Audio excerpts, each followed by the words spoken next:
સંભળાવો સાસુ બધા સાંભળો.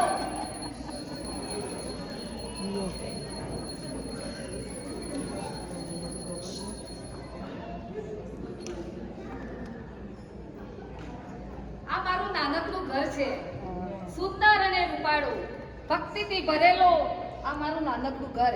એમાં મારો દીકરો અને અમે મારી વહુ સાથે અમે ત્રણેય પરિવાર આ ઘરમાં રહીએ છીએ. પહેલી સવાર છે, સવારના 8 વાગી ગયા છે અને પૂજાનો ટાઈમ છે. મેં મારી ભક્તિ કરી દીધી, પણ હજુ સુધી મારી વહુ મારા માટે ચા નથી લાવી.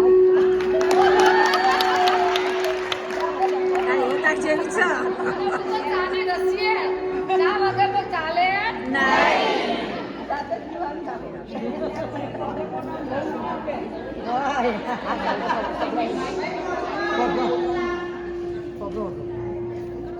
અરે મધુ, એ મધુ,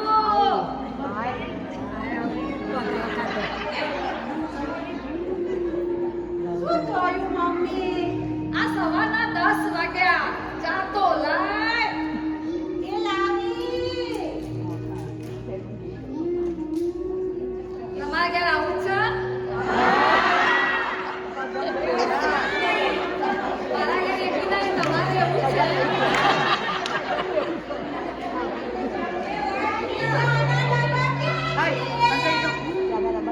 ઘરમાં રહે છે, ઘરનો વ્યવહાર કરે છે, તો એ પૂછે છે ચાના ડબ્બા ક્યાં છે? શું કરું? એ કમાટમાં પડ્યા, લઈ લે. એ મળ્યા નથી. મને તો આળસ પડ્યા છે.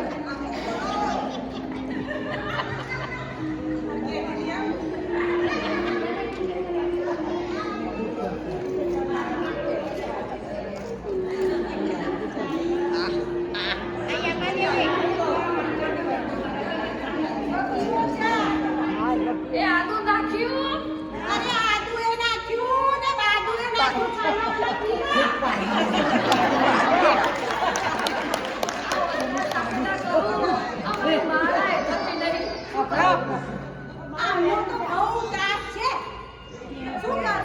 તારું નહીં કોઈ પરિવાર નથી. જાતે બનાવ્યો તો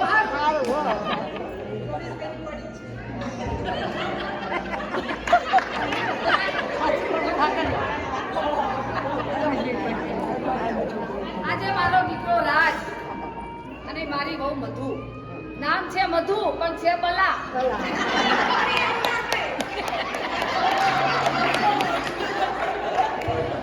કોઈએ બંધથી પાઘડી પહેરવા જ નહીં. નામ છે મધુ પણ છે બલા. હું આવી ટિકટોક છું તો વહુ તો 4 ગણી.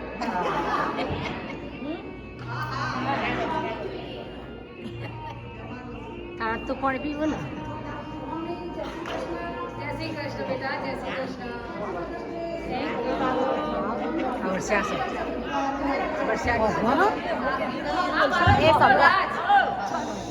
આ મારો દીકરો રાજ. એને મેં ભણાવી ગણાવી અને સરસ ઉપાડે એન્જિનિયર બનાવ્યો.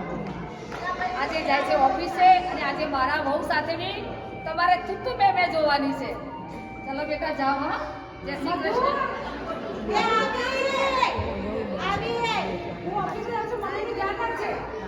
ધ્યાન રાખીશ અને ના રાખવું તો સાથે લેતા જાઓ. ધ્યાન રાખીશ.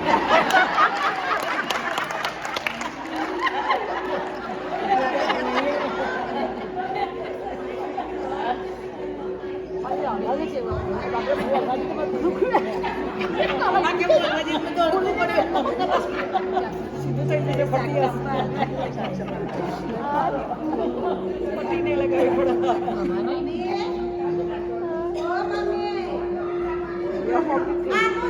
છે મથુરા અને કાશી માળા કરતા કરતા પહોંચી ગયા છે.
કે બહુ કહેશે બુદ્ધિ આવે અત્યારે જમાનો